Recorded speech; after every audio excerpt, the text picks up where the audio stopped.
એક સાથે મોટી રકમનું રોકાણ કરવાની સુરક્ષિત અને સ્માર્ટ રીત. હા, આપણે વાત કરીએ છીએ લમસમની.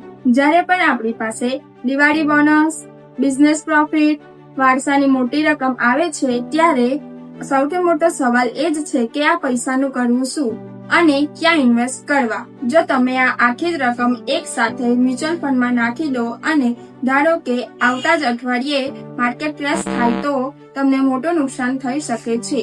તેથી આ જોખમમાંથી બચવા માટે ફાઇનાન્સ એક્સપર્ટ તમને એસટીપી સિસ્ટમેટિક ટ્રાન્સફર પ્લાનની સલાહ આપે છે. આ આખી પ્રોસેસ 3 સ્ટેપમાં કામ કરે છે. સ્ટેપ 1, પૈસા લિક્વિડ ફંડમાં મૂકી દો. સૌથી પહેલા તમારા બધા જ પૈસા, દાખલા તરીકે 10 લાખ રૂપિયા, સારા લિક્વિડ ફંડમાં વન ટાઈમ ઇન્વેસ્ટ કરી દો. તેના ફાયદા એ છે કે લિક્વિડ ફંડ સેફ છે. બેંકના સેવિંગ્સ એકાઉન્ટ કે જેમાં 3% વ્યાજ મળે છે, તેની સરખામણીએ લિક્વિડ ફંડમાં સામાન્ય રીતે 6 થી 7% વ્યાજ મળી રહે છે.